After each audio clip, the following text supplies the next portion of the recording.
ایک بادشاہ کی بیوی بہت ہی خوبصورت تھی اور بادشاہ اس سے بہت زیادہ پیار کرتا تھا۔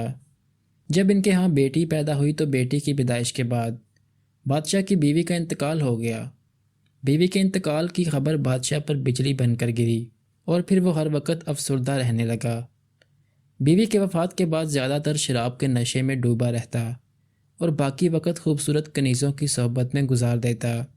وہ شراب کے نشے میں اتنا غرق ہو گیا کہ اسے اپنی بیٹی کی خبر تک نہ رہی، جو کہ اب تک محل کے ملازموں کے ہاتھوں پرورش پا رہی تھی۔ وقت گزرتا گیا اور بادشاہ کی بیٹی 16 سال کی ایک خوبصورت دوشیزہ بن گئی۔ بادشاہ کی بیٹی بالکل اپنی ماں جیسی تھی۔ ایک دن بادشاہ کی نظر اس پر پڑی تو وہ چونک گیا اور کافی دیر تک اپنی بیٹی کو دیکھتا رہا، جو جوان ہو کر بالکل اپنی ماں کی ہم شکل نکلی تھی۔ بادشاہ چونکہ شراب کے نشے میں ڈوب کر اچھے برے کی پہچان بھول چکا تھا، اس لیے اس کا دل اپنی ہی بیٹی پر آ گیا۔ اس نے سوچا اب جو بھی ہو اس سے شادی ضرور کروں گا، لیکن کیسے؟ یہ بات اس کو پریشان کر رہی تھی۔ وہ ایسا کام کر کے اپنی رعایا کو اپنے خلاف نہیں کرنا چاہتا تھا اور یہ بھی جانتا تھا کہ یہ بہت بڑا گناہ ہے، لیکن وہ عورتوں کے ساتھ گناہ کرنے کی عادت کے ہاتھوں مجبور تھا۔ آخرکار اس نے علماء کرام سے اپنے حق میں فتویٰ لینے کا فیصلہ کر لیا۔ اس نے سوچا کہ وہ کسی نہ کسی عالم کو سونے چاندی کا لالچ دے کر اپنے حق میں فیصلہ کروا لے گا اور پھر اپنی بیٹی سے شادی رچا لے گا، اور اس طرح گناہ بھی فتویٰ دینے والے کے سر پر چڑھ جائے گا۔ بادشاہ نے ایک عالم دین کو بلوا کر کہا کہ میں اپنی بیٹی سے شادی کرنا چاہتا ہوں، کیا یہ جائز ہے؟ عالم نے کہا ہرگز نہیں، یہ بہت بڑا گناہ ہے۔ بادشاہ نے اس کو ہر طرح کا لالچ دیا، لیکن عالم دین نے بادشاہ کے حق میں فتویٰ دینے سے انکار کر دیا۔